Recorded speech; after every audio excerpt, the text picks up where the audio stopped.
नमस्कार. आदिनाथ उस्तुरे या यूट्यूब चॅनलवरती सगळ्यांचं खूप खूप स्वागत. तर आज आपण 5वीसाठी गेल्या वर्षी झालेली म्हणजे याच वर्षी झालेली म्हणजे अगोदरच्या वर्षी झालेली जी काही शिष्यवृत्ती परीक्षा आहे त्यामधील इंग्रजी आणि बुद्धिमत्ता या विषयाचा पेपरचं पूर्ण स्पष्टीकरण आज आपण या ठिकाणी पाहणार आहोत. तर या अगोदर मराठी व गणित याचं पण पूर्ण स्पष्टीकरण आपण आपल्या चॅनलवरती अपलोड केलेलं आहे. तर या ठिकाणी आपण आता ही प्रश्नपत्रिका पूर्ण सोडवणार आहोत. तर या ठिकाणी तुम्ही पाहू शकता. तर तृतीय भाषा व बुद्धिमत्ता चाचणी माध्यम मराठी. तर या ठिकाणी बघा खाली काही माहिती दिलेली असते, तुम्ही वाचू शकता या ठिकाणी.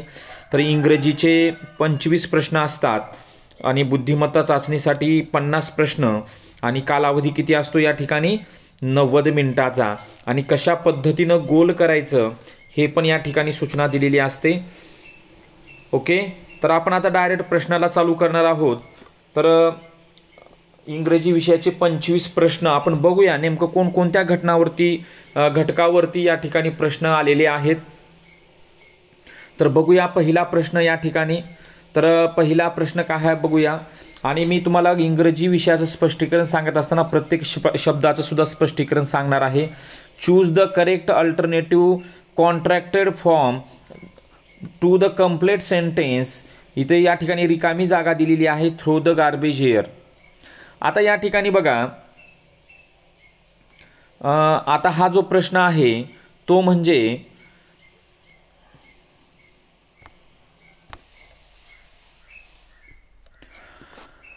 तर या ठिकाणी पहिला जो प्रश्न आहे चूज द करेक्ट. चूज म्हणजे निवडणे, करेक्ट म्हणजे बरोबर, अल्टरनेटिव्ह म्हणजे पर्याय, कॉन्ट्रॅक्टेड फॉर्म म्हणजे संक्षिप्त रूप, कंप्लीट म्हणजे पूर्ण करणे आणि सेंटेन्स म्हणजे वाक्य.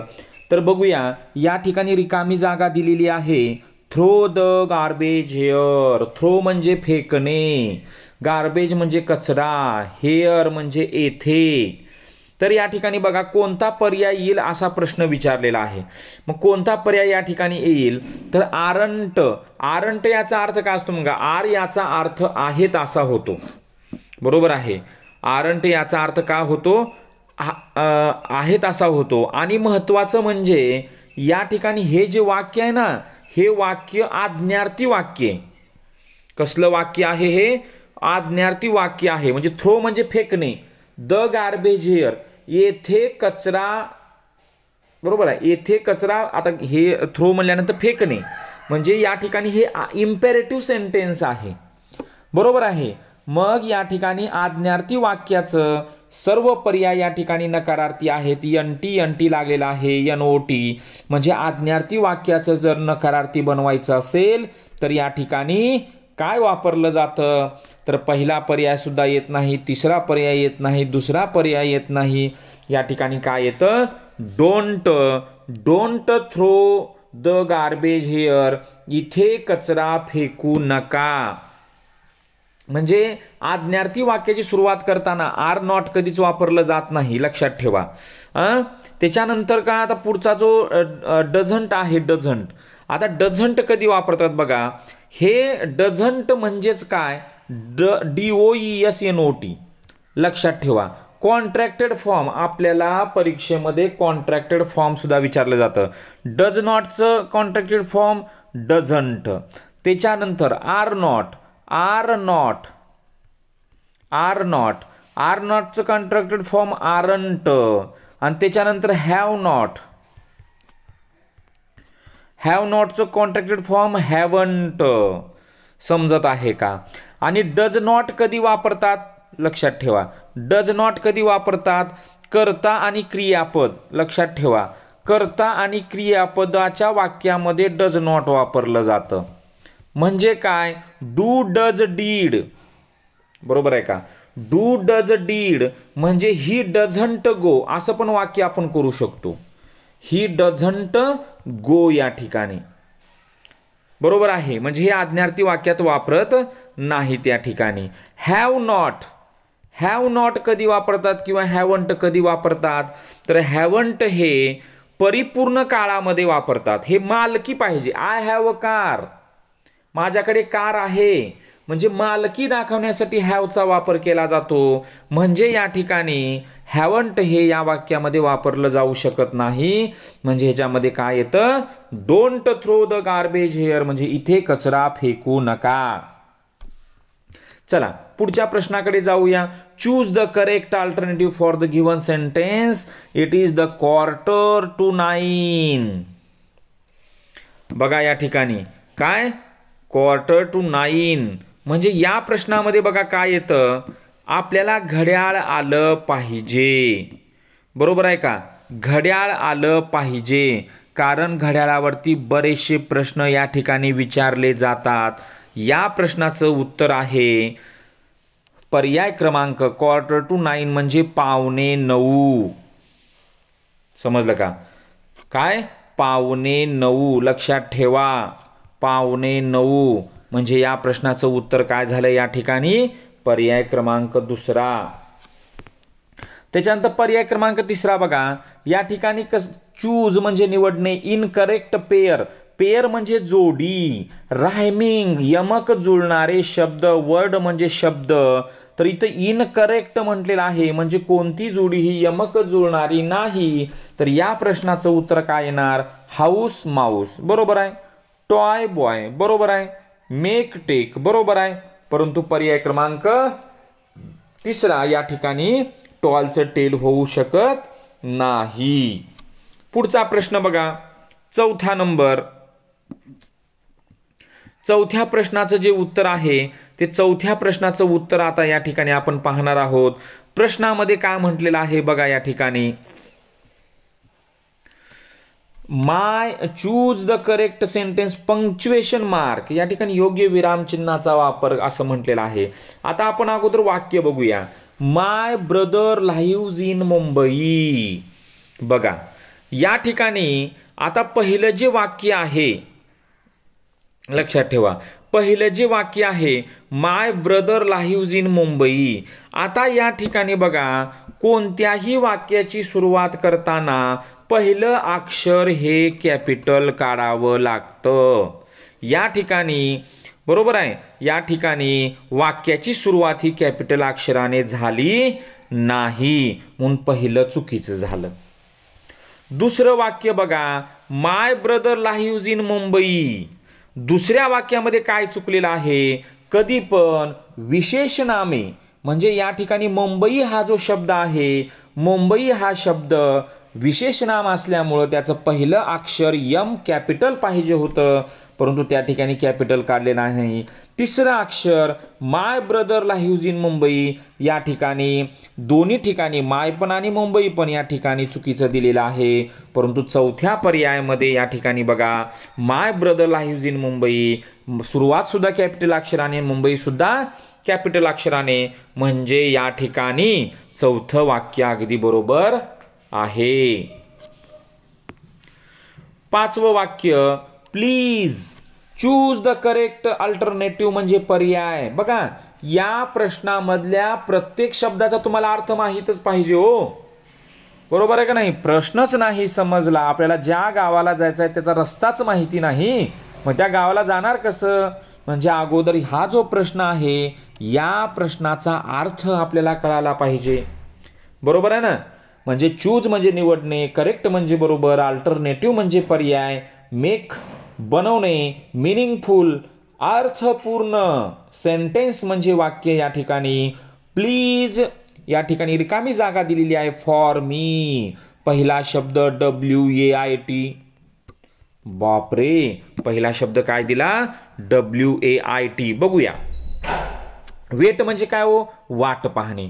दुसरा शब्द WEIGST, त्याचा पण उच्चार, पहिल्या पण शब्दाचा उच्चार वेटच होतो, दुसऱ्या पण शब्दाचा उच्चार वेटच होतो, तिसऱ्या पण शब्दाचा उच्चार वेटच होतो, चौथ्याला मात्र येस लावलेला आहे, म्हणजे चौथ्याचा कार्यक्रमच नाही या ठिकाणी. परंतु याला काय म्हटलं जातं, स्पेलिंग वेगळी बरोबर आहे का, अर्थ वेगळा, परंतु उच्चार सारखे असणारे जे शब्द आहेत त्याला म्हणतात होमोफोन्स असं म्हणतात, बरोबर आहे का नाही. म्हणजे उच्चार समान असणारे शब्द त्याला होमोफोन्स असं म्हणतात। वेट म्हणजे वाट पाहणे, हे वेट म्हणजे वजन आणि हे वेट म्हणजे ओला आणि वेट्स म्हणजे ओले करते। म्हणजे अशा पद्धतीनं प्लीज वेट म्हणजे वाट पहा, कृपया वाट पहा, मी येत आहे, कृपया माझी वाट पहा। वाट म्हणल्यानंतर या ठिकाणी पहिल्या प्रश्नालाच गोल करावं लागेल। जर तुम्ही पहिल्या प्रश्नाला सोडून दुसऱ्या तिसऱ्या चौथ्याला प्रश्नाला जर गोल केलात तर नक्की तुमची या वाट लागली म्हणून समजा। ओके, चला 6वा प्रश्न या ठिकाणी चूज द करेक्ट अल्टरनेटिव्ह, योग्य पर्याय निवडायचा आहे 6व्या प्रश्नामध्ये। बघा, माय फादर इज द टीचर, पहिलं वाक्य दिलेलं आहे बघा, माय फादर इज द टीचर। दुसरं वाक्य माय फादर इज अन टीचर। तिसरं वाक्य the my father is a teacher आणि चौथं वाक्य माय फादर इज अ टीचर। आता इथं घोळ काय आहे हो? वाक्य सगळे सेमच दिसत आहेत का हो? बरोबर आहे का नाही? आता या ठिकाणी महत्वाचं हा प्रश्न आलेला आहे बघा, आर्टिकल अन द, कुठं वापरावं, अन कुठं वापरावं आणि द कुठं वापरावं। या ठिकाणी बघा यामध्ये म्हणजे या ठिकाणी पहिल्या वाक्यामध्ये ही द कुठं वापरतात माहिती आहे का तुम्हाला? आता शॉर्टकटमध्ये सांगतो, द हे एकमेव घटकापूर्वी द वापरतात, द ताजमहाल। समजले का? इथं टीचर म्हटल्यानंतर टीचर हे सामान्य नाम आहे, त्या ठिकाणी अ येतं म्हणून पहिलं वाक्य चुकीचं। अन कुठे येतं माहिती आहे का? अन हे ज्या शब्दाचा उच्चार मराठीतील स्वरापासून होतो, म्हणजे काय, ऍपल बघा त्याची सुरुवात कुठून झाली? अ पासून झाली। अम्ब्रेला त्याची सुरुवात अ पासून झाली, म्हणजे त्या शब्दाची सुरुवात मराठीतील स्वरापासून म्हणजे अ आ इ ई उ ऊ ए ऐ ओ औ या शब्दापासून जर होत असेल, या अक्षरापासून जर होत असेल तर त्या ठिकाणी काय केलं जातं? अन वापरलं जातं। म्हणजे या ठिकाणी दुसरा पण पर्याय चुकीचा। आता तिसरा तर पर्याय चुकीचाच असणार। पुन्हा त्यानं या ठिकाणी अ टीचर म्हणजे या ठिकाणी बघा द माय केलेलं आहे, या ठिकाणी बरोबर आहे, काय केलेलं आहे? द माय केलेलं आहे। आता या ठिकाणी चौथ्या पर्यायामध्ये my father is a teacher म्हणजे चौथा पर्याय अगदी बरोबर आहे। चला पुढच्या प्रश्नाकडे, some students are playing the school. आता या ठिकाणी सम स्टुडंट्स म्हणजे काय?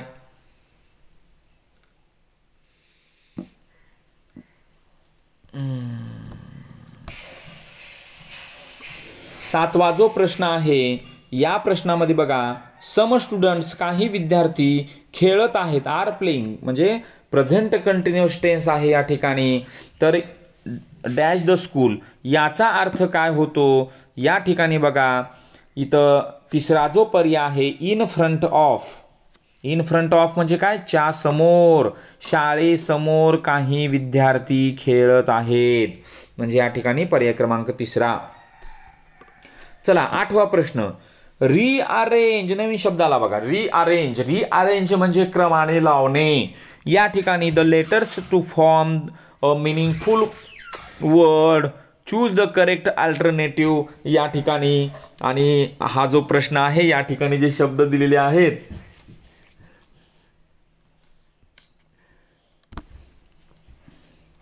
तर या ठिकाणी जे या ठिकाणी रिअरेंज म्हणजे क्रमानं लावायचं आपल्याला। हे जे शब्द दिलेले आहेत हे शब्द बघा या ठिकाणी त्यांचा क्रम दिलेला नाही, ते क्रमानं आपल्याला लावायचं आहे।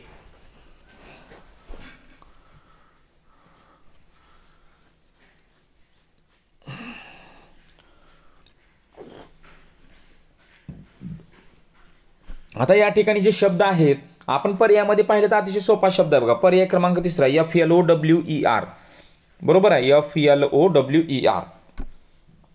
पुढचा प्रश्न 9वा या ठिकाणी बघा, कंप्लीट द वर्ड रजिस्टर। या ठिकाणी काही शब्द दिलेत, पॅन, स्पून, ग्रिंडर, नाईफ। तरी हे शब्द म्हणजे काय आहे या ठिकाणी बघायचं आहे। या सर्व वस्तू स्वयंपाकघरातील आहेत, बरोबर आहे का? स्वयंपाकघरातील आहेत म्हणजे स्वयंपाकासाठी वापरतो आपण, म्हणजे या ठिकाणी काय वापरतो? मिक्सर, बरोबर आहे। मिक्सर या ठिकाणी इतर पर्याय या ठिकाणी इतर गटामध्ये बसत नाहीत. पुढे 10वा बघा, choose the correct alternative to complete the sentence. Choose म्हणजे निवडणे, करेक्ट बरोबर, अल्टरनेटिव्ह म्हणजे पर्याय, कम्प्लीट म्हणजे पूर्ण करणे, सेंटेन्स म्हणजे वाक्य. माय फ्रेंड इज. आता हे जे वाक्य आहे ना, हे वाक्य टेन्स म्हणजे काळ, आणि इथं आलेलं आहे इज. इज कोणत्या काळात असतं? ओ, इज असतं प्रेझेंट कंटिन्युअस टेन्स. इज झाल्यावर असतं व्हर्ब, व्हर्ब झाल्यावर असतं आयएनजी. बाकीचं काहीच बघायचं नाही. बरोबर आहे. व्ही प्लस आयएनजी म्हणजे कोणत्या क्रियापदाला पर्यायामध्ये आयएनजी लागले? पर्याय क्रमांक 3. समजलं का? म्हणजे या ठिकाणी उत्तर काय येतं? पर्याय क्रमांक 3 येतं. Read all the sentence and choose the wrong one. या ठिकाणी बघा, चुकीचं पर्याय या ठिकाणी निवडायचा आहे. चुकीचा पर्याय या ठिकाणी निवडायचा आहे. तर रीड वाचा, ऑल द सेंटेन्स सगळे वाक्य वाचा, अँड चूज निवडा. एक चुकीचं ह्याच्यामध्ये आहे ते निवडायचं आहे तुम्हाला. काय चुकीचं आहे? आता बघा, इथं ह्या वाक्यामध्ये काय दिले माहिती आहे का? कशावर आहे हे आहे क्रियाविशेषणावर. ॲडव्हर्ब. कशावर आहे हे? क्रियाविशेषणावर प्रश्न आहे. बरोबर आहे. मग काय या ठिकाणी बघा, इथं या ठिकाणी पहिलं वाक्य, राजेश रन्स फास्ट. बरोबर आहे का? फास्ट म्हणजे जलद. कसा धावतोय राजेश? जलद धावतोय. बरोबर आहे का? कसा धावतोय? जलद धावतोय. या ठिकाणी दुसरं वाक्य, राजेश सिंग्स नियरली. आता सिंग्स म्हणजे गाणे आणि नियरलीचा काही संबंध आहे का? नियरली या शब्दाचा अर्थ काय होतो माहित आहे का? जवळपास. आणि गाणे म्हणायचा ह्या जवळपास शब्दाचा काही संबंध आहे का? अजिबात संबंध नाही. म्हणजे पर्याय क्रमांक 2 येते. सरळच आपल्याला कळाले. स्पीक लाऊडली मोठ्याने बोलणे, वॉक स्लोली सावकाश चालणे. समजलाले का? म्हणजे अतिशय सुंदर अशी प्रश्नपत्रिका. आणि ही जी प्रश्नपत्रिका आहे का, जरी 5वीच्या वर्गासाठी असली तरी सध्या चौथीला स्कॉलरशिप जाहीर झालेली आहे. मंथन परीक्षा असतील, 6वी 7वी 8वी या सर्व स्पर्धा परीक्षेसाठी हा परीक्षेचा नमुना अतिशय तुम्हाला उपयोगी पडणार आहे. धिस ॲरो म्हणजे काय? ओ, बाण. हा जो बाण तुम्हाला दिसत आहे. शोज म्हणजे काय? दिसणे, दाखवणे. डिरेक्शन्स म्हणजे दिशा. कोणती दिशा ही? लेफ्ट आहे? अजिबात नाही. राईट? अजिबात नाही. डाऊन म्हणजे खाली? अजिबात नाही. म्हणजे कुठं? अपवर्ड. या ठिकाणी पर्याय क्रमांक 1. 13वा प्रश्न, fill in the blanks dash new dress is very nice. बघा, बरोबर आहे. या ठिकाणी राजू, आता काय म्हणतो आपण? Raju new dress is very nice. Raju म्हणतो का आपण? असं नाही. मग काय म्हणतो या ठिकाणी? राजूज. म्हणजे काय येणार या ठिकाणी? पर्याय क्रमांक 2. काय येणार? पर्याय क्रमांक 2 येणार या ठिकाणी.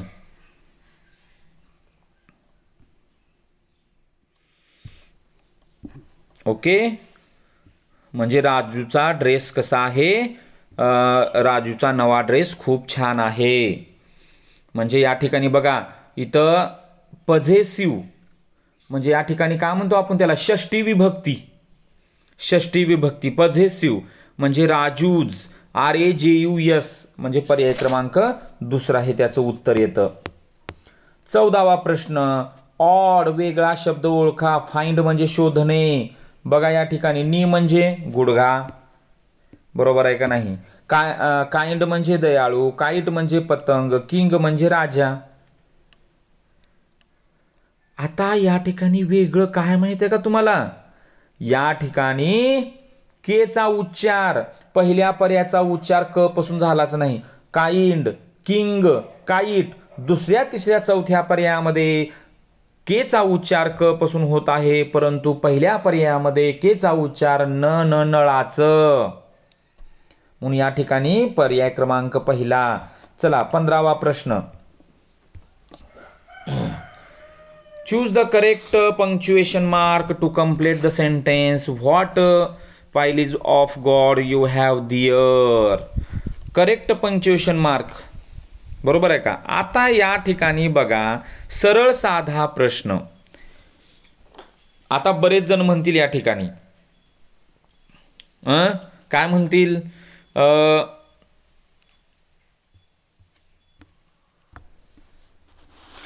तर बघा आता काय म्हटलेलं आहे बघा त्यानं, वाक्य बघा. व्हॉट पाईल of gold you have there.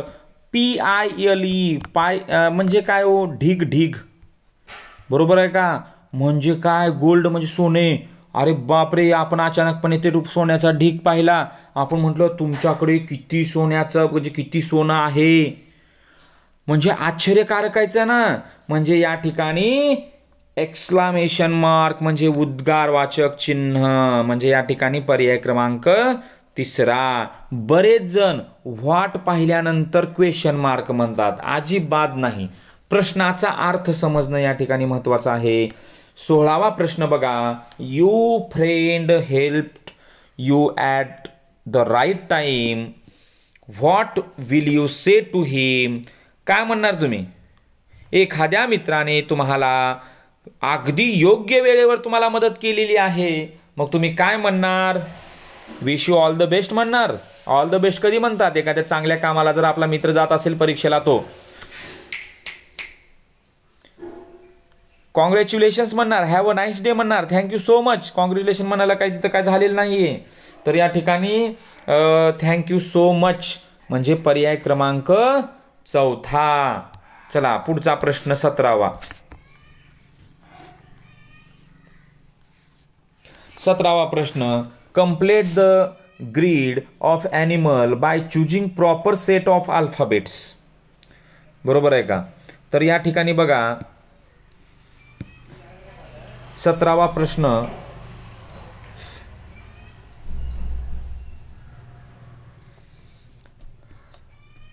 आता इथं बघा, आपल्याला ज्या ठिकाणी रिकाम्या जागा दिलेल्या आहेत म्हणजे शब्द गाळलेले आहेत त्या ठिकाणी शब्द जोडायचे आहेत. पहिला शब्द तर कळाला, रॅबिट, RABBIT, म्हणजे सुरुवातीला काय येणार, बी येणार.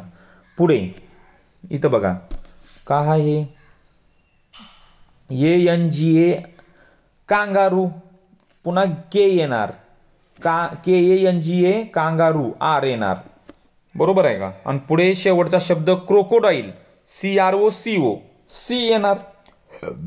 बघा पहिला शब्द रॅबिट, त्याच्यानंतर फक्त मी आडवे शब्द सांगतोय बरं का, कांगारू, आणि शेवटचा शब्द क्रोकोडाईल या ठिकाणी BKRC म्हणजे पर्याय क्रमांक दुसरा. पर्याय क्रमांक दुसरा या ठिकाणी. March is the dash month of the year. March हा वर्षातला कितवा महिना आहे.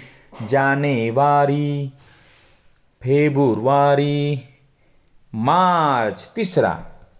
ओके चला या ठिकाणी पुढचा ऑब्झर्व, निरीक्षण करा दिलेल्या चित्राचं. Choose the correct shape. Shape म्हणजे आकृती. ही नेमकी कशाची आकृती आहे हो, कसले, चौरस आहे का, ही जेवढी आहे तीच एवढी आहे का, नाही. याला म्हणतात लांबी, याला म्हणतात रुंदी. लांबी रुंदी कशाला असतात, रेक्टँगल, आयताला असतात. ओके पुढचा प्रश्न 20वा. Choose the correct alternative that show action. Action म्हणजे काय, ॲक्शन वर्ड म्हणजे क्रियापद, व्हर्ब शोधा म्हटलेला आहे तुम्हाला या प्रश्नामध्ये. लवली म्हणजे प्रेमळ, नॉईज म्हणजे गोंगाट करणे, ज्या शब्दाच्या शेवटी ने येतं ते ॲक्शन वर्ड असतं. बसणे, बोलणे, खेळणे, पळणे, झोपणे, जेवणे, खाणे, पिणे, लिहिणे, वाचणे.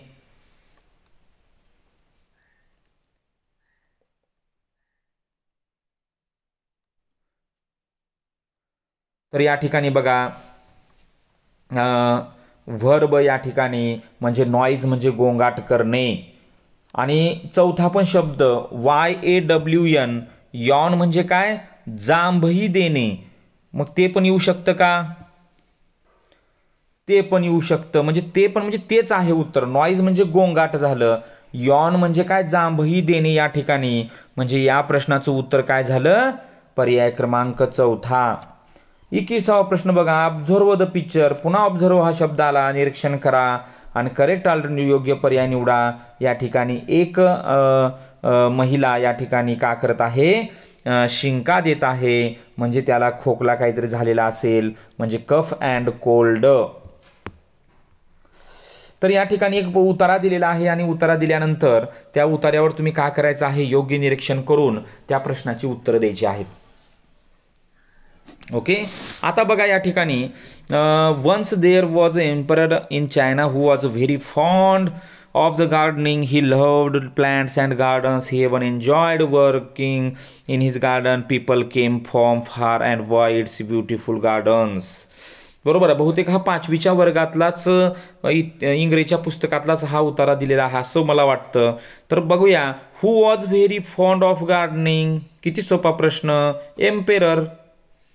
बरोबर आहे, या ठिकाणीच म्हणले बघा, का म्हटलेलं आहे, once there was an emperor Chinese which was very fond gardening. या ठिकाणी म्हणजे बघा, पॅसेजवरचे प्रश्न एवढे सोपे असतात, फक्त शोधावं लागतं या ठिकाणी. म्हणजे या प्रश्नाचं उत्तर काय झालं, पर्याय क्रमांक दुसरा. Choose the correct pair from the passage. Lovely plants आहेत का, लव्हली प्लांट्स, फार पीपल, ब्रेव एम्परर, बरोबर आहे ना, ब्रेव एम्परर, ब्युटिफुल गार्डन,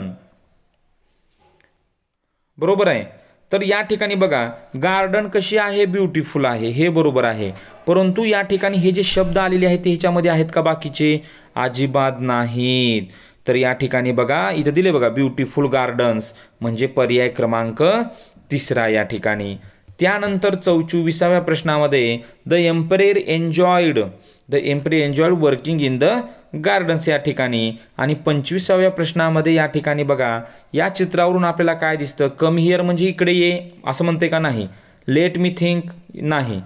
कानाबद्दल आहे, आय कांट हिअर यू, म्हणजे मला ऐकू येत नाही असा त्याचा अर्थ होतो, म्हणजे पर्याय क्रमांक तिसरा या प्रश्नाचं उत्तर येतं. म्हणजे अशा पद्धतीनं बघा की इंग्रजीचे जे काही प्रश्न आहेत अतिशय सोप्या पद्धतीचे आहेत. तर आता आपण या ठिकाणी बुद्धिमत्तेचं प्रश्नपत्रिका या ठिकाणी पाहणार आहोत. तर यानंतर आता आपण बुद्धिमत्तेची प्रश्नपत्रिका या ठिकाणी पाहणार आहोत. तर पहिला प्रश्न बघा, तर या ठिकाणी जी प्रश्न दिलेला आहे, या आकृतीकडे निरीक्षण करायचं आहे आणि त्यानं म्हटलेलं आहे की या घडणीवरून फासा तयार केला तर निश्चितपणे तो खालीलपैकी कोणता नसेल.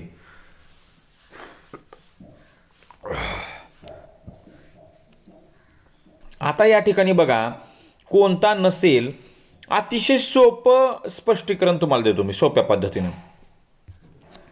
पहिली गोष्ट लक्षात ठेवा, हे याच्या विरुद्ध दिशेस असते. ओके, त्याच्यानंतर हे याच्या विरुद्ध दिशेस असते. ओके, आणि हे याच्या विरुद्ध दिशेस असते. ओके, बघा कोण कुणाच्या कळलं का, ही वरची बाजू आणि खालची बाजू, त्याच्यानंतर ही पहिली बाजू आणि ही तिसरी बाजू, आणि ही मधली बाजू आणि ही शेवटची बाजू, हे त्यांच्या विरोधी बाजूस असतात.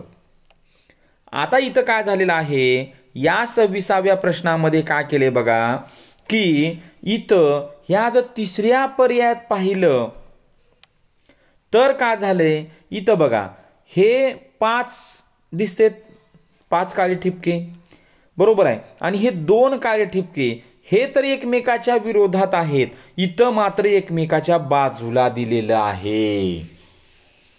बरोबर आहे, इथं काय झालेलं आहे, एकमेकाच्या बाजूला दिलंय. म्हणजे या ठिकाणी हा तिसरा जो पर्याय आहे, हा तिसरा पर्याय या ठिकाणी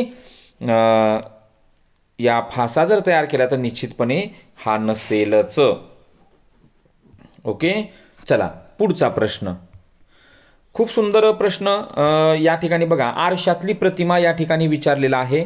2 प्रतिमा आपल्याला विचारतात, आरशातली आणि पाण्यातली. बरोबर आहे. आरशातल्या प्रतिमेमध्ये डावी बाजू उजवीकडे दिसते. आरशातल्या प्रतिमेमध्ये लक्षात ठेवा, डावी जी बाजू आहे, डावी बाजू उजवीकडे दिसते. डावी बाजू कुठं दिसते? उजवीकडे दिसते आणि उजवी बाजू डावीकडे दिसते. हे आरशातल्या प्रतिमेमधलं झालं. आणि पाण्यातल्या प्रतिमेमध्ये काय होतं? पाण्यातल्या प्रतिमेमध्ये वरची बाजू खाली दिसते आणि खालची बाजू वरी दिसते. हा फरक तुम्ही लक्षात या ठिकाणी घ्यावा लागेल. आता या ठिकाणी बघा 295 आहे, तर 295चं आरशातली प्रतिमा उजवी बाजू डावीकडे दिसणार. बरोबर आहे का नाही? उजवी बाजू डावीकडे दिसणार. म्हणजे हे जे 2 आहे पूर्ण, हे तिन्ही अंक उलटे होणार.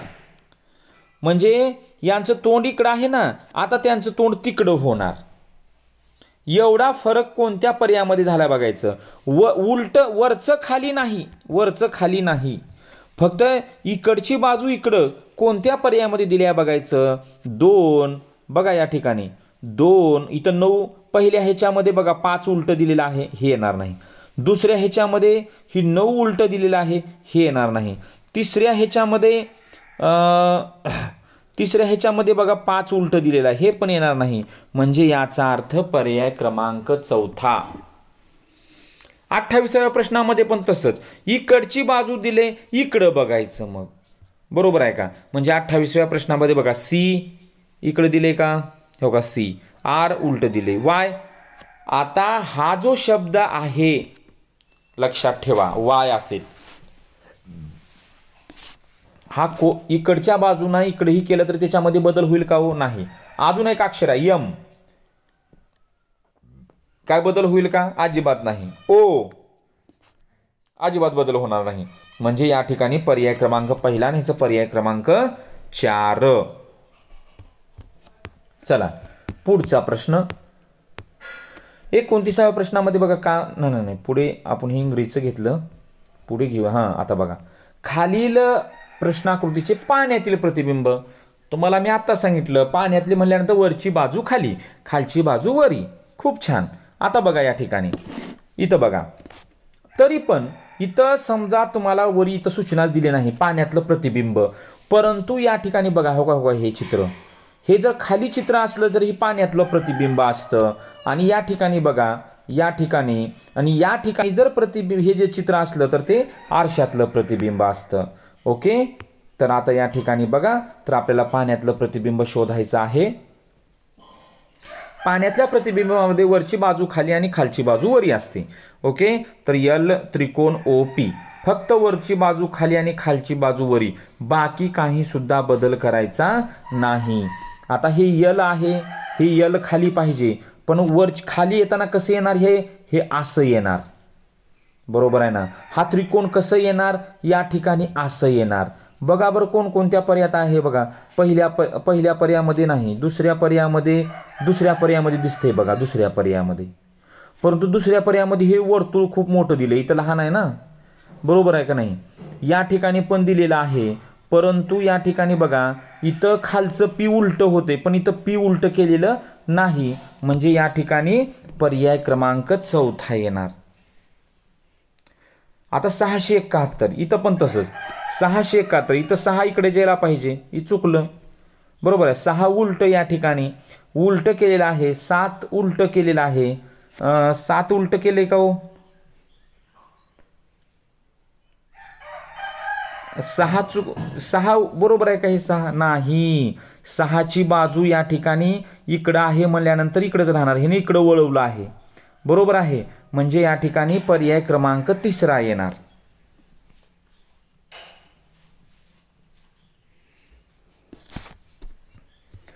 ओके, पुढचा प्रश्न बघा. देवराई महाराष्ट्र तर शरणवन कुठे आहेत म्हण.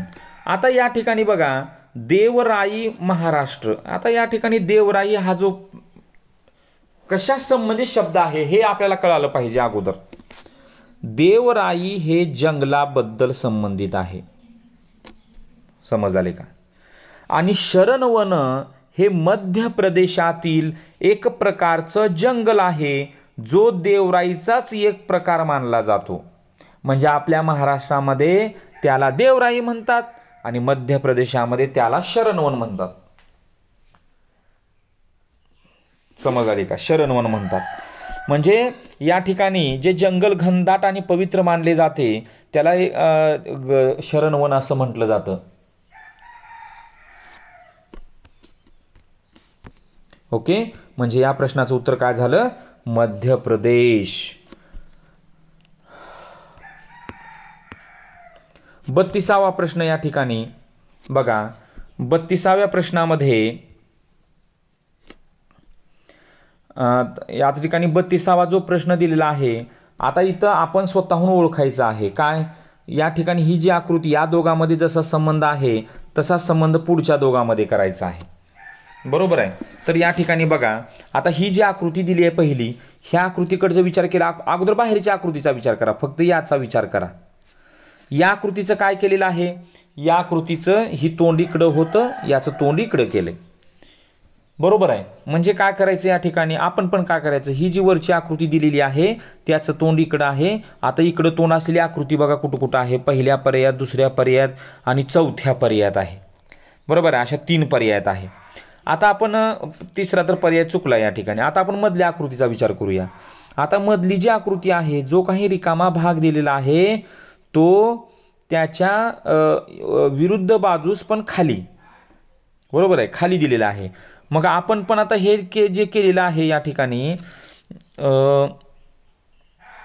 बरोबर आहे, आता हे इथं जी रिकामी जागा आहे हे पण विरुद्ध बाजूस मग आपण वरी बघायची. म्हणजे कोणत्या पर्यायामध्ये झालेलं आहे या ठिकाणी? पर्याय क्रमांक पहिल्यामध्ये. इथं उलट्या बाजूला झालं, इथं खाली दिलेलं आहे. म्हणजे या प्रश्नाचं उत्तर काय येतं? पर्याय क्रमांक पहिला.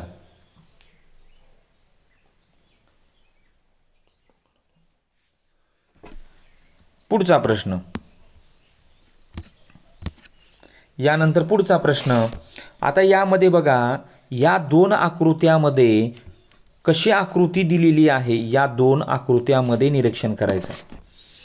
बरोबर आहे. आता ह्या 2 आकृत्यामध्ये जर निरीक्षण केलं तर तशीच आकृती आपल्याला पुढचे शोधायची आहे. बघूया, आपण निरीक्षण करूया. तर या ठिकाणी बघा, हे किती आहेत बघूया. 1 2 3 4, जाऊ द्या, ते मोजायची गरज नाही. हे इथं होतं 1 2 2 घरं पुढे सरकले. म्हणजे अशा, हो समजलं. म्हणजे हे या ठिकाणी बघा, हे अशा पद्धतीनं फिरत आहेत, हे अशा पद्धतीनं फिरत आहेत, सॉरी, बरोबर आहे. आणि प्रत्येक जण 2 2 घरं पुढे सरकलेली आहेत. किती घरं पुढे सरकले? 2 घरं. मग आपण याचा पण तसाच विचार करूया. मग या ठिकाणी इथं बघा, आपण पण हे जे कुठं गेले बघा, हे इथं पाहिजे. मग 1 2, बरोबर आहे, 1 2 या ठिकाणी.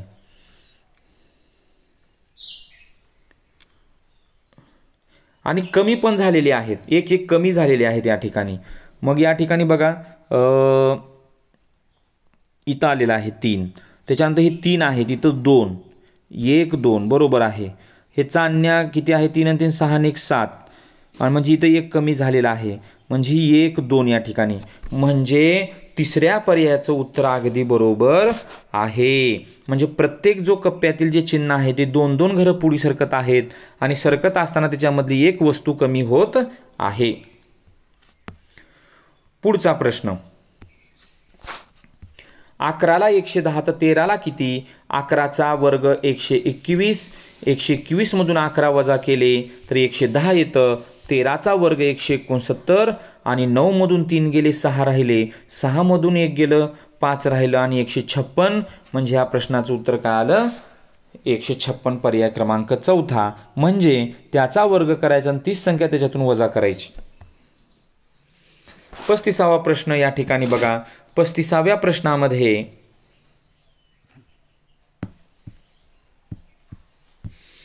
आता 35वा जो प्रश्न दिलेला आहे तो 35वा प्रश्न 5/9ला 19/14 तर 4/7ला किती?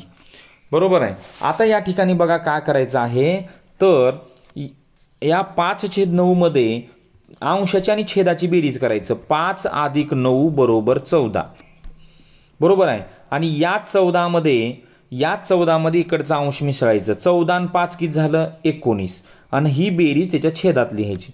अशा पद्धतीने हे तयार झालेलं आहे. म्हणजे ह्या दोघाची बेरीज 5 आणि 9 14 छेदामध्ये ठेवली आणि ह्या 14 मध्ये इकडचा अंश मिसळला ते अंशामध्ये ठेवलं. तसंच पुढे करायचं. 7 आणि 4 11 छेदामध्ये ठेवलं आणि 7 आणि 4 11 या ठिकाणी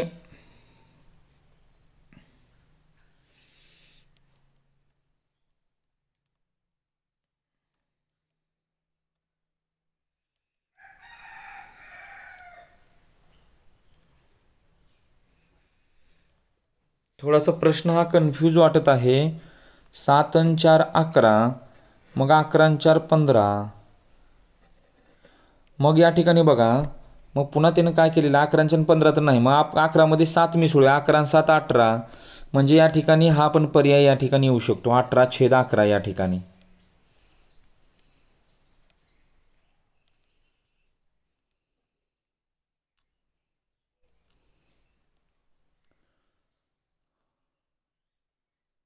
ओके म्हणजे उत्तरपत्रिकेमध्ये याची 3 उत्तरं दिलेली आहेत या प्रश्नाची 3 उत्तरं. ठीक आहे बघा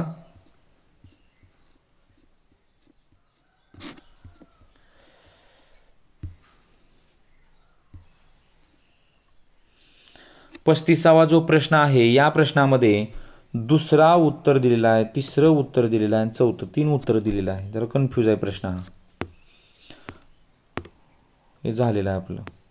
चला पुढचा प्रश्न. तंतोतंत जुळणारी आकृती पर्यायामधून निवडायची आहे. ओके जशी ही आकृती दिसते तशीच आकृती शोधायची आपल्याला. बघा बरं आता पहिली आकृती काय येणार नाही बघा. पहिल्या आकृतीमध्ये इथं प्रॉब्लेम आहे. दुसरी आकृती काय येणार नाही. दुसरी आकृतीला इथं प्रॉब्लेम आहे. तिसरी आकृती हेच पूर्णच बदललेलं आहे. चौथी आकृती मात्र उत्तर येईल याचं. 37 नंबरचा प्रश्न बघा. पहिल्या आकृतीमध्ये इथं प्रॉब्लेम आहे बरोबर आहे. दुसऱ्या आकृतीमध्ये इथं प्रॉब्लेम आहे. तिसऱ्या आकृतीमध्ये इथं प्रॉब्लेम आहे. चौथा प्रश्न बरोबर आहे. 37चं या ठिकाणी प्रश्न उत्तर क्रमांक 4. 36चं पण 4 आणि 37 पण 4.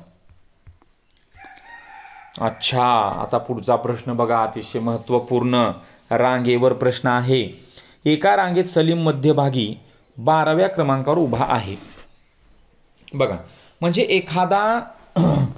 एखादा व्यक्ती जर 12व्या क्रमांकावर जर असेल म्हणजे मध्यभागी असेल मला हे म्हणायचं आहे. का असेल जर मध्यभागी असेल तर त्याच्या पुढे आणि पाठीमागे तेवढेच समान विद्यार्थी असतात. म्हणजे याचा अर्थ काय झाला हो. तो जर 12व्या क्रमांकावर असेल इकडं किती 11 इकडं किती 11 11 आणि 11 22 हा मधला हा एक 23 म्हणजे सर्व मिळून किती विद्यार्थी झाले 23 विद्यार्थी झाले. तर अंकिता उजवीकडून 8व्या क्रमांकावर असेल तर तिचा डावीकडून क्रमांक कितवा असा प्रश्न विचारलेला आहे. 23 मधून 8 या ठिकाणी काय करायचं वजा करायचं. 23 मधून 8 वजा केल्यानंतर या ठिकाणी उत्तर येतं 15 आणि 1 त्याच्यामध्ये मिसळायचं म्हणजे उत्तर काय आलं 16. उत्तर काय आलं 16. पुढचा प्रश्न. एका बागेत गुलाब मोगरा लिली सदाफुली व झेंडूची 80 फुलझाड आहेत. किती फुलं आहेत 1 2 3 4 5. तर लिलीचं झाडाचा क्रमांक काढायचे म्हणजे या ठिकाणी आपण 5चा पाडा म्हणू शकतो परंतु आपल्याला 80 पर्यंत करायचं आहे. आता या ठिकाणी बघा लिलीचा क्रमांक कितव्या क्रमांकाला आहे 3ऱ्या क्रमांकाला आहे. 3 नाही भाग घालायचं 5नच भाग घालायचं. मग 5 बघायचं. आता 5 भाग घातल्यानंतर बाकी 3 उरायला पाहिजे. 5 भाग घातल्यानंतर कुणाला 3 उरते बघा बरं. 5 24ला भाग घातल्यावर 3 उरते का नाही. 5 20 आणि 4 उरतं. 5 9 45 उरतच नाही. 5 10 50 2 उरतं आणि 68ला जर 5 भाग घातलं तर या ठिकाणी 5 1 5 5 3 15 आणि बाकी किती उरली 3, म्हणजे या ठिकाणी उत्तर काय येईल 68. पुढचा प्रश्न 40 नंबरचा प्रश्न बघा. अर्नाल्ड उगवत्या सूर्याकडे पाहत उभा होता. तो त्या स्थितीत डावीकडे उगवत्या सूर्याकडे पाहत होता. म्हणजे त्याचं तोंड कोणत्या दिशेला होतं? पूर्व दिशेला.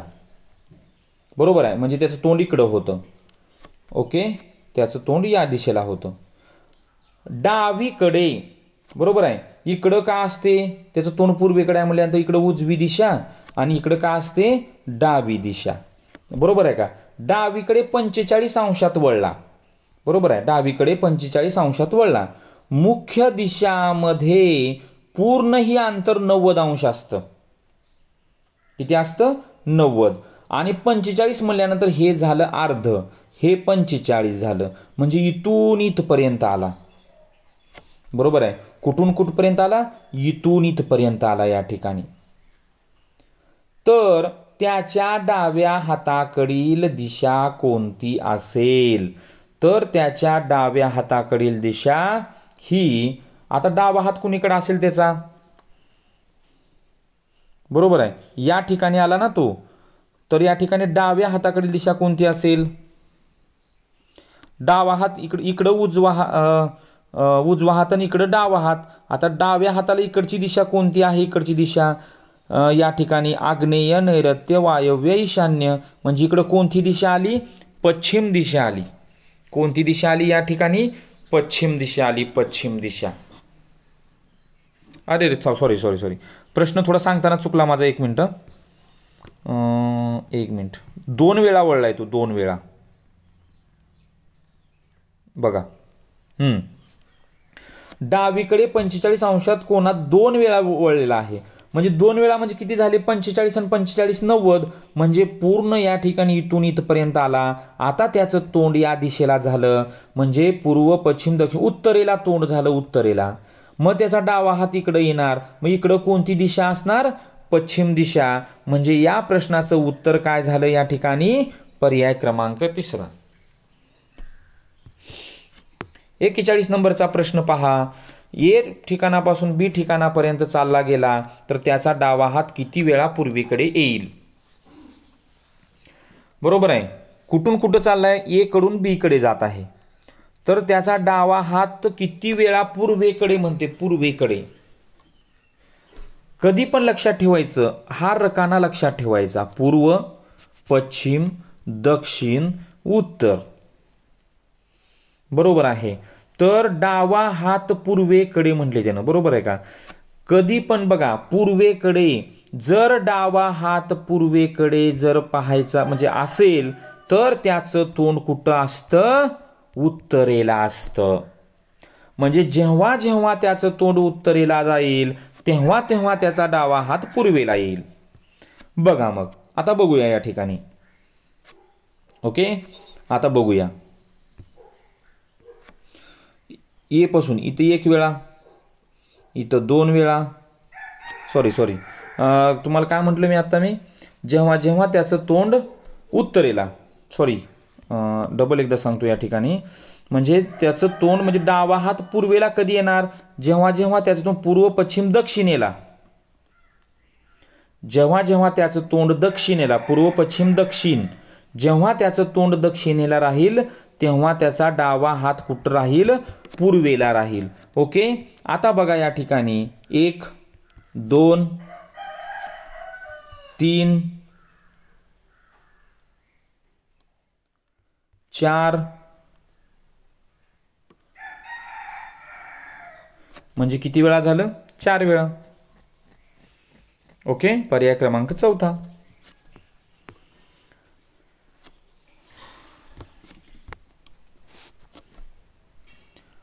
तर बघा पुढचा प्रश्न. 2022 या वर्षातील बालिका दिन सोमवारी आला होता. तर त्याच वर्षी शिक्षक, इथं शिक्षण म्हणले, खरं तर ते शिक्षक दिन आहे बरं का बहुतेक, असं मला वाटतं. का शिक्षणच दिन आहे का माहीत. तर कोणत्या वारी आला असेल? तर आता सुरुवातीला बघा, बालिका दिन कधी असतो ते सांगतो. 24 जानेवारी. ओके, आणि शिक्षण दिन असतो 11 नोव्हेंबर. शिक्षण दिनच आहे, ती नच आहे. हे 2 वारं नीट वहीमध्ये लिहून घ्या. आता आपल्याला 24 जानेवारीपासून 11 नोव्हेंबरपर्यंत दिवसाचा विचार करायचा आहे. आणि 24 जानेवारीला वार होता सोमवार, तर आता 11 नोव्हेंबरला वार कोणता असेल हे आपल्याला काढायचं आहे. तर आता मी जे सांगतो तुम्ही ते वहीमध्ये लिहून घेऊ शकता. बघा आता अगोदर बघा, जानेवारीपासून आपल्याला नोव्हेंबरपर्यंत जायचंय. ओके, 24 जानेवारी म्हणजे जानेवारीमध्ये दिवस किती राहतात? 7 दिवस राहतात. ओके, पुन्हा ह्याची बेरीज करायची, लिहून घ्या तुम्ही. 7 दिवस राहतात. फेब्रुवारीमधले 28 दिवस, 31, 30, 31, त्याच्यानंतर 30, 31, 31, 31, 31 2 वेळा, पुन्हा 30, पुन्हा 31 आणि वरचे 11 दिवस. जानेवारी, फेब्रुवारी, मार्च, एप्रिल, मे, जून, जुलै, ऑगस्ट, सप्टेंबर, ऑक्टोबर आणि नोव्हेंबरचे 11 नोव्हेंबरपर्यंत अशा 11 दिवस. हे सगळे दिवस, त्या सगळ्या दिवसाची बेरीज करा. सगळ्या दिवसाची बेरीज येते 291. 291ला 7नं भाग घाला. भाग घातल्यानंतर बाकी किती उरते? 4 बाकी उरते. 4 बाकी उरते. याचाच अर्थ काय? सोमवारला सोडून द्या आणि पुढचे 4 दिवस मोजा.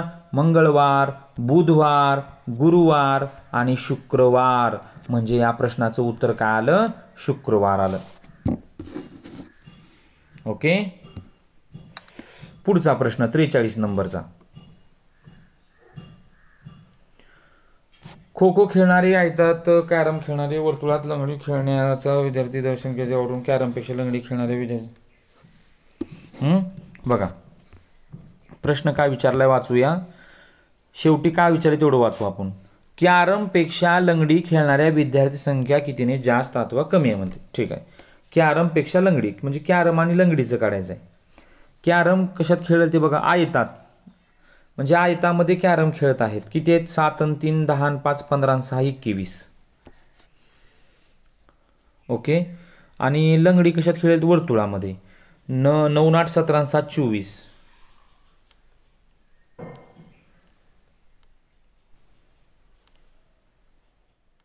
नाही, 9 8 17 आणि 5 22 आणि 7 29. बरोबर आहे. लंगडी खेळणारे म्हणजे 8 ने जास्त. बरोबर आहे. किती? 8 ने जास्त. सर्व साधा प्रश्न आहे. पुढचा प्रश्न 44 नंबरचा.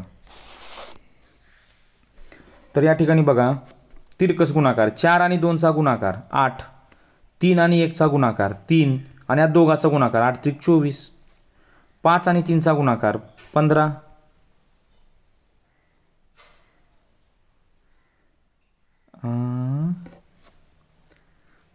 4 आणि 2 6, 5 आणि 3 8. हो आले ना 8. हां, कुठं चुकत आहे माझं? थांबा थांबा थांबा. तर या ठिकाणी गुणाकार नाही, बेरीज आहे. 4 आणि 2ची बेरीज 6, 3 आणि 1ची बेरीज 4, 6 चोक 24. अशाच पद्धतीनं 4 आणि 6ची बेरीज 10, 7 आणि 5ची बेरीज 12, 12 आणि 10 120. पर्याय क्रमांक 3. आपण इंग्रजीचं पेज घेतलं वाटतं आपण. हां, इथं घेऊया. आता पुढे बघा. तर प्रश्नचिन्हाच्या जागी काय येईल असं म्हटलेलं आहे. आता या ठिकाणी बघा, आपण जर प्रश्नचिन्ह जर पाहिलं तर 33 आणि 39 किती मिसळलं? 6 मिसळलं. ओके, 23 आणि 27 किती मिसळलं? 4 मिसळलं. 36 आणि 42 किती मिसळलं? 6 मिसळलं. म्हणजे 25. आता म्हणजे एकदा 6 एकदा 4 एकदा 6, आता 25 आणि 4 29 म्हणजे पर्याय क्रमांक 4. पुढे वसुंधरा धरती क्षमा यालाच काय म्हटलं जातं असं म्हटलेलं आहे. तर या ठिकाणी बघा, वसुंधरा धरती क्षमा हे जे समानार्थी शब्द आहेत हे नेमकं धरणी, अवनी, वसुंधरा, भूमी, धरती, धरा, भूमी ही सगळी पृथ्वीचे समानार्थी शब्द आहेत. म्हणजे याचं उत्तर काय झालं? अवनी. आमिबा, गांडूळ, झुरळ तर यांच्या गटातील काय येईल? तर बघा पाल, साप, कावळा, गोगलगाय. आता इथे विचार करण्यासारखा विषय आहे. अमिबा, गांडूळ, झुरळ हे कसले प्राणी येतो? अमिबा तर एक पेशीय प्राणी आहे. गांडूळ तर माहीतच आहे आपल्याला. झुरळ पण माहीत आहे. मग या ठिकाणी पाल येईल का? पाल पण सरपटते ना. साप पण सरपटतो. कावळा नाही. मग कावळा जे काय येणार मग त्याच्या गटातलं? पाल येणार का, साप येणार का, गोगलगाय येणार? इथं अतिशय महत्त्वपूर्ण असा विचार करण्यासारखी अशी गोष्ट आहे. म्हणजे तुमच्या 5वीच्या शालेय अभ्यासक्रमामध्ये, विज्ञानमध्ये, परिसर अभ्यासमध्ये हा भाग झालेला आहे. पृष्ठवंशीय आणि अपृष्ठवंशीय. पाठीचा कणा असलेले आणि पाठीचा कणा नसलेले हे जे 3 प्राणी आहेत ते पाठीचा कणा नसलेले प्राणी आहेत. पाठीचा कणा नसलेले म्हणजेचे अपृष्ठवंशीय प्राणी आहेत. मग पाठीचा कणा कोणाला नाही? गोगलगायला नाही. पुढचा प्रश्न 48 नंबर बघा.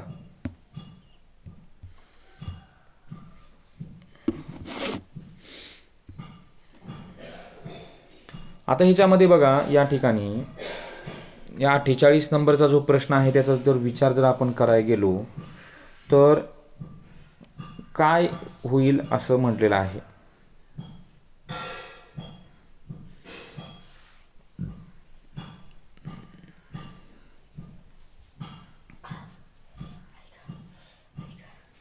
आता या प्रश्नामध्ये बघा इथे 4 बाजू आहेत, इथे 3 बाजू आहेत, इथं 6 बाजू आहेत. मग 5 बाजू असलेला कुठं आहे? 1 2 3 4 5. दुसरा पण आहे आणि तिसरा पण आहे. बरोबर आहे. मग दुसरा घ्यायचं का तिसरा घ्यायचं? बघ सांगतो तुम्हाला. आता या ठिकाणी मधल्या रेषेचा पण आपण विचार करूया. यामध्ये रेषा किती आहेत? 1 2 3 4 5 6. 6 रेषा आहेत.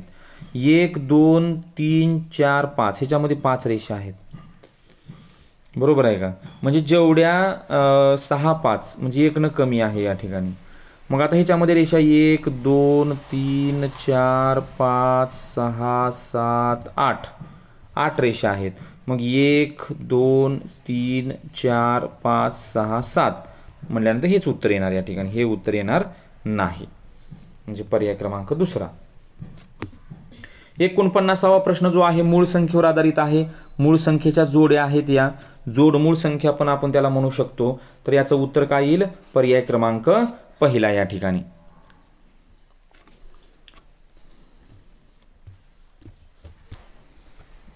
तर आता बघा त्याचा पुढचा प्रश्न आपण पाहूया. एका सांकेतिक भाषेमध्ये 723 ला 6, 392 ला 9, 418 ला 5 तर 235 ला काय लिहितात? आता या ठिकाणी बघा हे जे दिलेले अंक आहेत ना ह्या तिघाचा गुणाकार करा. 7 गुणिले 2 गुणिले 3. 7 दुनी 14 त्रिक 42 आणि पुन्हा ह्या अंकाची बेरीज केलेला आहे. ओके. म्हणजे शेवटी पण तेच करायचं. 2 त्रिक 6 पंचे 30. 30 म्हटल्यानंतर 3 अधिक 0 3च येतं या ठिकाणी. पर्याय क्रमांक पहिला. 52 नंबर TALE 52 नंबरचा प्रश्न. TALE 4572 SAFE या ठिकाणी. तर स्लेट हा शब्द कशा पद्धतीनं लिहाल असं म्हटलेलं आहे. आता या प्रश्नामध्ये काय केलेलं आहे बघा.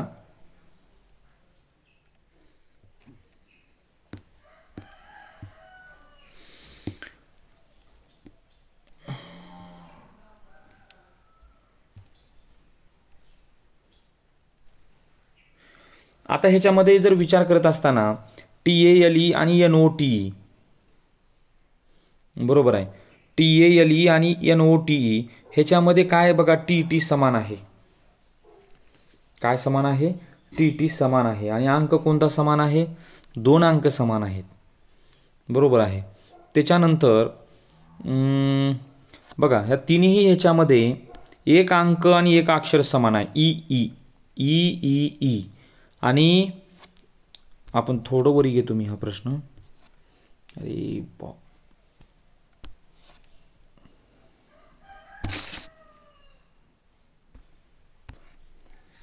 हां. तर या ठिकाणी बघा, तर TALE, आता यामध्ये बघा प्रत्येक ह्याच्यामध्ये ई समान आहे, ई, आणि अंक कोणता समान आहे, 5. बघा 5 5 5, म्हणजे ईला 5 आहे, एवढं लक्षात आलं आपल्याला. त्यानंतर पहिल्या आणि तिसऱ्यामध्ये TT समान आहे, ह्याच्यामध्ये ह्याच्यामध्ये TT समान. आता आपल्याला 5 तर कळालं, मग टीला काय येणार, पहिल्या शेवटच्यामध्ये काय समान आहे, 7 समान आहे. म्हणजे आपल्याला 5 आणि 7 पण कळालं. ओके. बघा चौथ्या पर्यायामध्ये 5 7 नाही, म्हणजे चौथा पर्याय कटला. आता या ठिकाणी बघा उरलं काय, ए उरलं, ए, बरोबर आहे. आता या ठिकाणी बघा ए उरलेला आहे, म्हणजे या ठिकाणी आता TALE मध्ये ई आणि टी संपलेला आहे, राहिलं AL, बरोबर आहे, AL. आता AL म्हटल्यानंतर TALE आणि SAFE मध्ये त्या ठिकाणी ए हा अंक म्हणजे अक्षर आणि 2 हे अंक समान आहे, म्हणजे ए ला 2 झालं, बरोबर आहे. म्हणजे उरलं काय, यल, म्हणजे यलला काय उरणार शेवटी या ठिकाणी TALE मध्ये 4 उरणार. म्हणजे या ठिकाणी 5 7 2 4, म्हणजे या ठिकाणी आता TALE झालं. आता त्याच्यामध्ये SAFE मध्ये SAFE मधलं 6025 आहे, बरोबर आहे. आणि त्याच्यामध्ये ए आणि ई तर येणार नाही, म्हणजे राहिलं फक्त काय की यस आणि एफ, बरोबर आहे. म्हणजे आपण यसला 6 धरूया आणि एफला 0 धरूया. म्हणजे या ठिकाणी एफला जर 0 धरलं तर SLATE मध्ये नाही आहे, म्हणजे कोणत्या ह्याच्यामध्ये 0 नाही, पर्याय क्रमांक 3, पर्याय क्रमांक 3 या ठिकाणी. म्हणजे याचं उत्तर काय झालं, 52, पर्याय क्रमांक 3. म्हणजे अशासारख्या प्रश्नामध्ये तुम्हाला प्रत्येक अक्षराचा क्रमांक तुम्हाला निवडावा लागेल. 53वा प्रश्न बघा. या 53व्या प्रश्नामध्ये अतिशय सोपा प्रश्न या ठिकाणी. याला काय आहे, 8 अधिक, त्याच्यानंतर हे 6 भागिले चौकोनाला 2 वजा आणि ह्या चिन्हाला 5. बेन भाग घातलं, बेत्रिक 6, 8 आणि 3 11, ह्या दोघाची बेरीज केली, 11 मधून 5 गेले, 6 राहिले. म्हणजे 6 राहिले म्हणजे या ठिकाणी 6ला काय आहे, हॅश हे चिन्ह आहे, म्हणजे पर्याय क्रमांक 2. वरील तक्त्यातील दिलेले अंक एकदाच वापरून लहानात लहान 6 अंकी संख्या तयार केल्यास खालीलपैकी कोणता योग्य क्रमांक येईल. लहानात लहान 6 अंकी संख्या, दिलेले अंक वापरून, हे दिलेले अंक, आधी लहानात लहान 6 अंकी संख्या तयार करूया.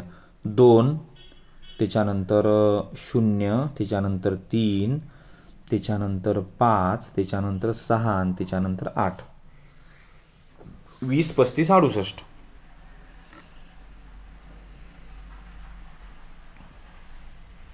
बघा आता 2ला काय आहे, चौकोन. चौकोन कोणत्या पर्यायात आहे, 2ऱ्या 3ऱ्या 4थ्या, पहिला पर्याय कटला.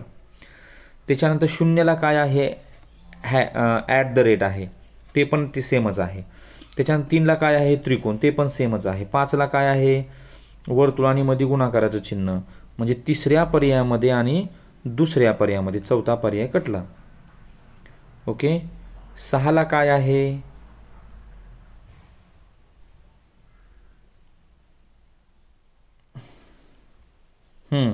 6ला आहे या ठिकाणी, म्हणजे पर्याय क्रमांक 3च उत्तर येते.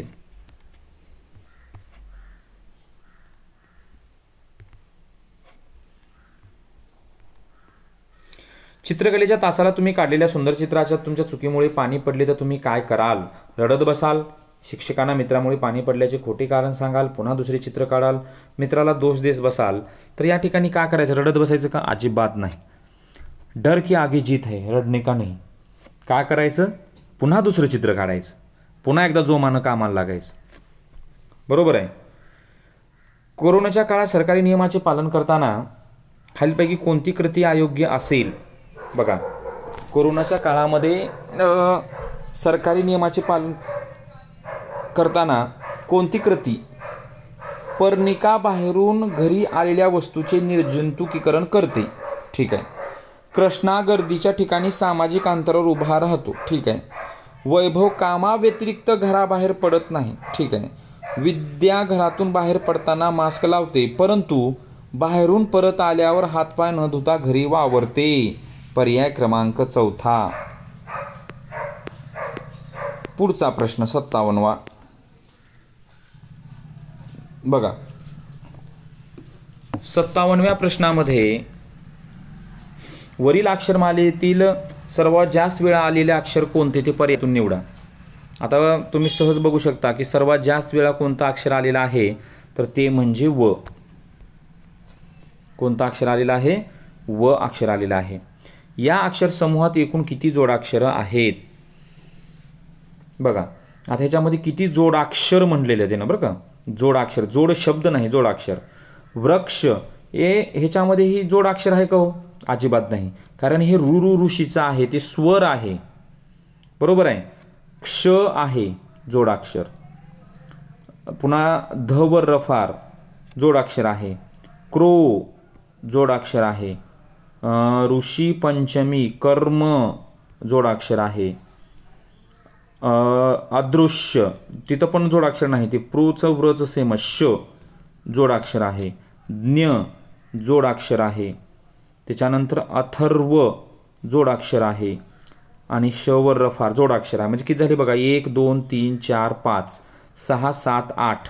म्हणजे या ठिकाणी 8 जोडाक्षर आहेत. पर्याय क्रमांक 2. चला पुढच्या प्रश्नाकडे. वरील मालिकेतील प्रत्येक संख्येतील अंकाची अदलाबदल करून तयार होणाऱ्या संख्येपैकी किती विषम संख्या वर्ग संख्या तयार होतात? अंकाची अदलाबदल करायची आहे या ठिकाणी. आणि तयार होणाऱ्या विषम संख्येपैकी 52 गेल्यानंतर 25 झालं, वर्ग संख्या आहे. 41चं उलट 14 विषम संख्या होते का? नाही, घेऊच नका. 74चं 47 वर्ग संख्या नाही. 63चं 36 परंतु विषम संख्या म्हणते त्यानं, ही विषम संख्या नाही. 18 81 होऊ शकतं. 94 49 होऊ शकतं. 35 53 होऊ शकत नाही. 46 64 विषम संख्या होऊ शकत नाही. फक्त 3 म्हणजे 59चं 1. 12वे 18वे 21वे अक्षर घेऊन तयार होणारे अर्थपूर्ण इंग्रजी शब्दाचे मधले अक्षर कोणते? 12वं अक्षर कोणतं? हे 5 5 10 2 12 यल. 18वं अक्षर कोणतं? आर. आणि 21वं अक्षर कोणतं? यू.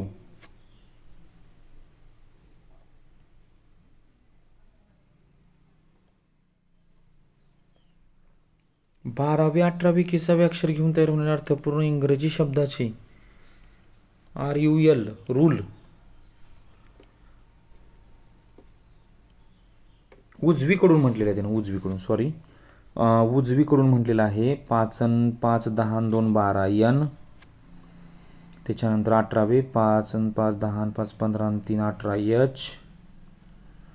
आणि 5 5 10 5 15 5 20 आणि ई. HEN हेन म्हणजे कोंबडी, म्हणजे मधलं अक्षर काय झालं? ई झालं. म्हणजे 60चं उत्तर काय आलं? पर्याय क्रमांक 1. पुढे बघा, तर या ठिकाणी कळप, गठ्ठा, डझन, समूह, गटात न बसणारं पद म्हण. त्याच्यानंतर बघा मुंबई, जयपूर, कोलकाता, नागपूर.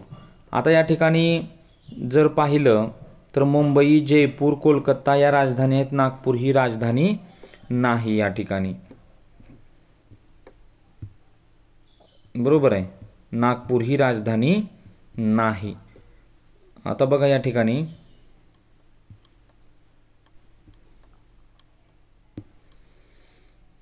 कळप, हरणाचा कळप असतो, पुस्तकाचा गठ्ठा असतो, समूह. आता या ठिकाणी गटात न बसणारं जर म्हणलं तर थोडं प्रश्न हा कन्फ्यूज दिलेला आहे. डझन म्हणजे 12 वस्तूच्या समूहाला म्हणतात डझन. बरोबर आहे. समूह, कशाचा समूह असं दिलेला नाही या ठिकाणी, फक्त समूह म्हटलेला आहे. ओके, म्हणजे या ठिकाणी पर्याय क्रमांक 4 येऊ शकतं. परंतु उत्तरपत्रिकेमध्ये या ठिकाणी उत्तरपत्रिका जी दिलेली आहे, तर त्या उत्तरपत्रिकेमध्ये याचं उत्तर जे दिलेलं आहे ते 2 किंवा 3 असं दिलेलं आहे. म्हणजे त्यांना पण हा प्रश्न कन्फ्यूजच झालेला आहे. गठ्ठा किंवा डझन म्हटलेला आहे. आता पुस्तकाचा पण गठ्ठा असतो, समूहाचे काय कळप, हरणाचा कळप असतो. ठीक आहे, असू द्या, समजून घ्या. पुढचा जो प्रश्न आहे तो म्हणजे या ठिकाणी बघा, कोलकाता ही पश्चिम बंगालची राजधानी आहे. जयपूर ही राजस्थानची राजधानी आहे. मुंबई ही महाराष्ट्राची राजधानी आहे. बरोबर आहे. नागपूर ही आपली उपराजधानी आहे. 63 नंबरचा प्रश्न या ठिकाणी,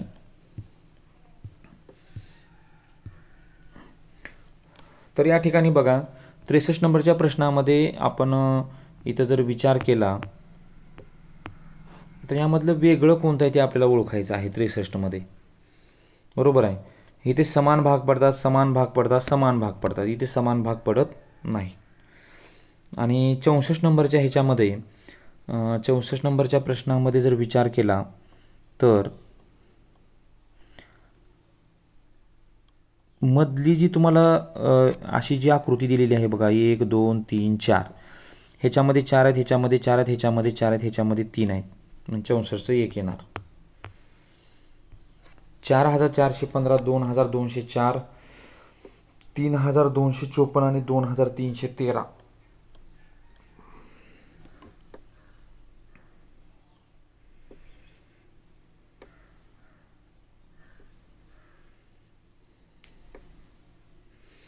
तर या प्रश्नाचं उत्तर आहे पर्याय क्रमांक 4, कारण या संख्येला फक्त 3 न भाग जातो, बाकीच्या संख्यांना 3 ने भाग जात नाही. म्हणजे 3ची कसोटी या ठिकाणी वापरायचे.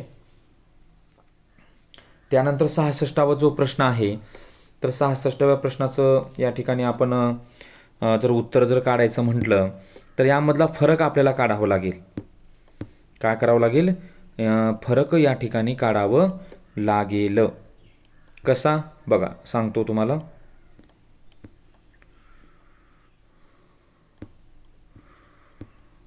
बघा, आता ह्या प्रत्येक अंकामध्ये 2-2 अंकामधला फरक काढूया आपण. 6 आणि 13 मधला फरक येतो 7. बरोबर आहे. पुन्हा 32 आणि 13 मधला फरक येतो 19. 69 आणि 32 मधला फरक येतो 37. आणि 130 आणि 69 मधला फरक येतो 61. म्हणजे या ठिकाणी 7, 19, 37, 61. पुन्हा ह्या दोघांमधला फरक काढला, ह्या दोघांमध्ये 12चा फरक, पुन्हा या दोघांमध्ये फरक काढला, पुन्हा 18चा फरक, पुन्हा या दोघांमध्ये फरक काढला, 24चा फरक झाला. म्हणजे काय झालं? 12 आणि 6, 18 आणि 6, 24. म्हणजे 24 आणि 6, 30. म्हणजे 61 मध्ये 30 मिसळलं, 91 आलं. आणि पुन्हा शेवटचं जे 130 आहे त्या 130 मध्ये 91 मिसळल्यानंतर 9 3 12 2 हात 1 1 1 2 221 आलं. म्हणजे पर्याय क्रमांक 3. 67 नंबरचा जो प्रश्न आहे त्या प्रश्नामध्ये आता या ठिकाणी बघा क्रम दिलेला आहे, तर तो क्रम ओळखून या ठिकाणी त्याचं उत्तर आपल्याला ओळखायचं आहे. तर कशा पद्धतीनं हा प्रश्न दिलेला आहे तो बघायचा आहे. आता सुरुवातीला ह्या दोघांमध्ये विचार करूया आपण, फक्त ह्या दोघांमध्ये. हा जो उभा जो बाण आहे तो आहे तिथंच आहे दुसऱ्या आकृतीमध्ये. बरोबर आहे. फक्त आडवा बाण पूर्ण बदललेला आहे, पूर्ण 180 अंशात वळलेला आहे. इथं पण त्याच पद्धतीनं करू. हा जो उभा बाण आहे तसाच ठेवूया, सगळ्याच पर्यायामध्ये आहे.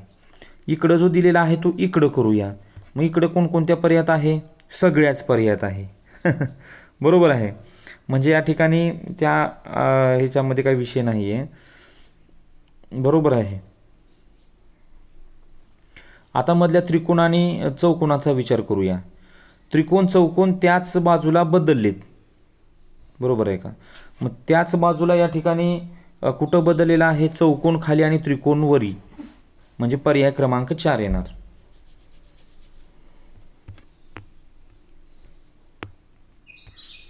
68 नंबरचा प्रश्न या ठिकाणी, पुढे दिलेल्या चिन्हाच्या मालिकेतील प्रश्नचिन्हाच्या जागी कोणता गट येईल ते पर्यायातून ओळखायचा आहे तुम्हाला.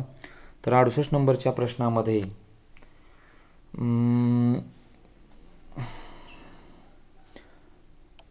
तर तुम्ही थोडंसं स्वतःहून या ठिकाणी विचार करू शकता.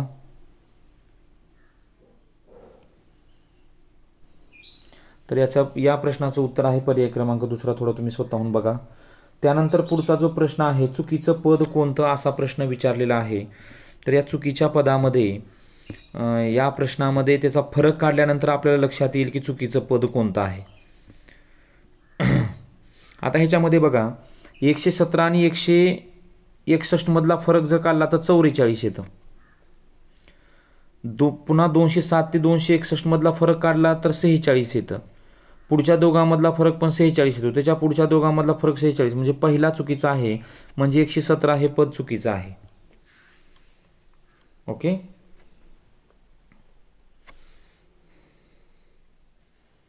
पुढचा प्रश्न,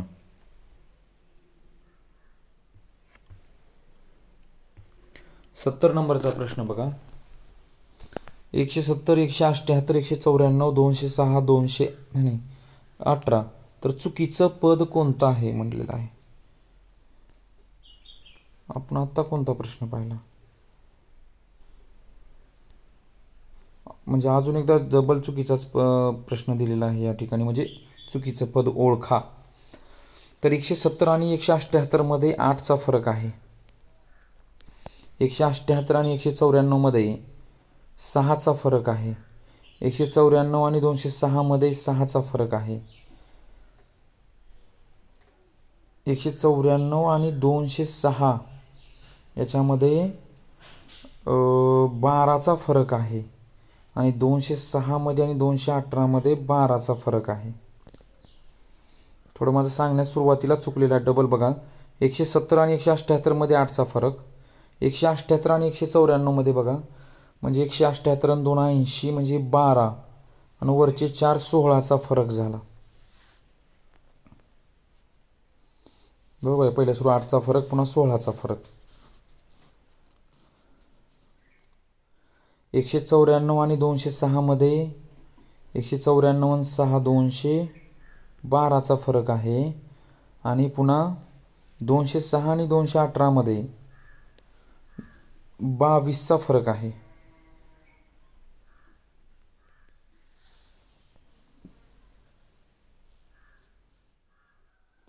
म्हणजे या ठिकाणी हा जो प्रश्न आहे, या प्रश्नाच्या फरकाचा जर विचार केला आपण तर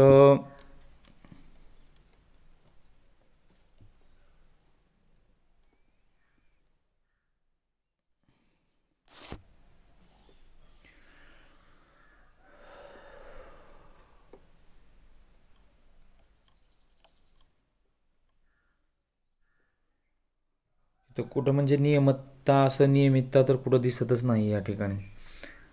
म्हणजे हा प्रश्न थोडा कन्फ्युजच वाटत आहे. 8 आणि 8 16, 16 मधून 4 गेले 12, 12 आणि 10 22, म्हणजे काही नियमितता ह्याच्यामध्ये दिलेलीच नाही. चला पुढचा प्रश्न बघा. सीमा रीमापेक्षा 7 वर्षांनी मोठी आहे. दोघीच्या आजच्या वयातील फरक 53 वर्ष असल्यास सीमाचे 6 वर्षानंतरचे वय. आता आपण यक्षच्या पद्धतीने जरी बघितलं तरी बघा, रीमापेक्षा म्हणजे रीमाला यक्स मानलं आणि सीमाचं वय यक्स अधिक 7 घेतलं बरोबर 53. यक्स आणि यक्स 2x अधिक 7 बरोबर 53. 2x बरोबर 53 मधून 7 गेले किती राहिले 46. म्हणून या ठिकाणी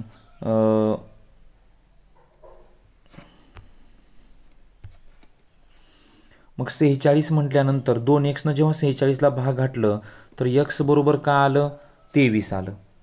म्हणजे या ठिकाणी हे 23 आलं आणि 23 आणि 7 30 आलं. म्हणजे सध्या आजचं वय तिचं 30 आहे, परंतु 6 वर्षानंतरचं विचारलेलं आहे. म्हणजे 30 मध्ये 6 मिसळ किती आलं 36. म्हणजे या ठिकाणी या प्रश्नाचं उत्तर काय झालं 36 झालं. 36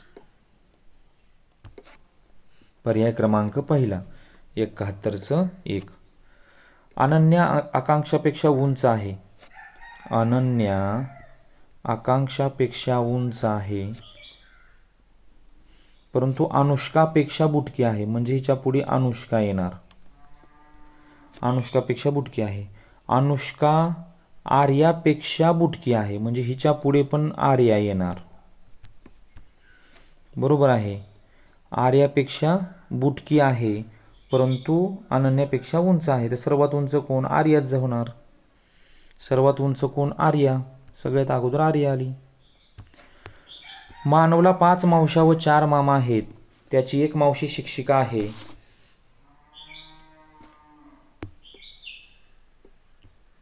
तर शिक्षिका असणाऱ्या मावशीला अनुक्रमे किती बहिणी व भाऊ आहेत, असा प्रश्न आहे. आता मानवला 5 मावश्या म्हटल्यानंतर सर्व मिळून त्या बहिणी 6 झाल्या. बरोबर आहे. आणि ही 4 मामा म्हणजे सर्वजण 10 झाले. त्याच्यातली एक मावशी शिक्षिका आहे, म्हणजे किती राहिली? एक मावशी काढली म्हणजे 5 आणि 4. तर तिला किती बहिणी आणि किती भाऊ? 5 आणि 4 या ठिकाणी. 73चं किती झालं? पर्याय क्रमांक 3. 74 या प्रश्नामध्ये तुम्हाला म्हटलेलं आहे की या आकृतीमध्ये त्रिकोणाची एकूण संख्या किती. तर यामध्ये एकूण 13 त्रिकोण आहेत, ते पण सांगतो तुम्हाला. आता हे या ठिकाणी हा मोठा एक त्रिकोण. ओके. आता मोठा एक आणि ही 2, त्याच्यानंतर 2, ही 3. ओके. त्याच्यानंतर ही 4, 5, 6, त्याच्यानंतर 7, त्याच्यानंतर 8,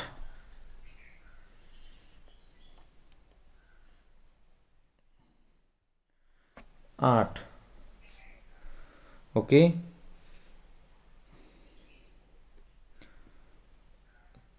त्याच्यानंतर बघा हा 9.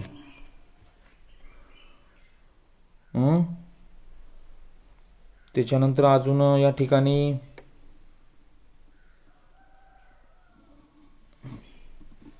आता सध्या या ठिकाणी मला सांगता येत नाहीये, या म्हणजे मोबाईलवरती असं तुम्हाला सूचना करून.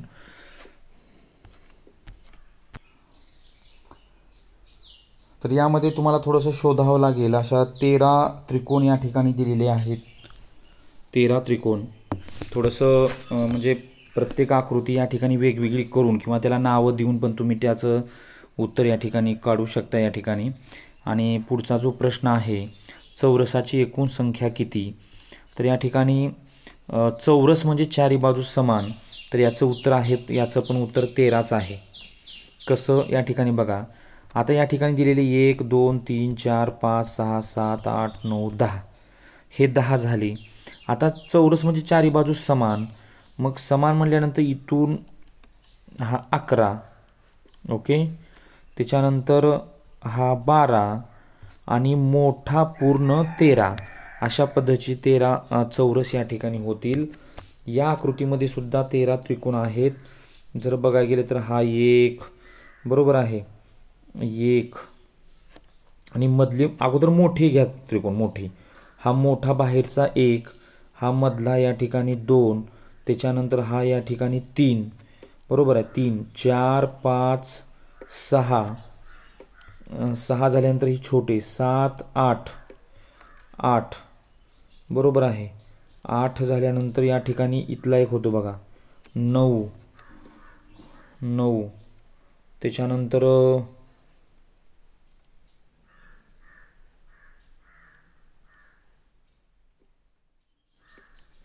9. त्याच्यानंतर हा एक त्रिकोण होतो 10. बरोबर. त्याच्यानंतर हा एक त्रिकोण होतो 11. त्याच्यानंतर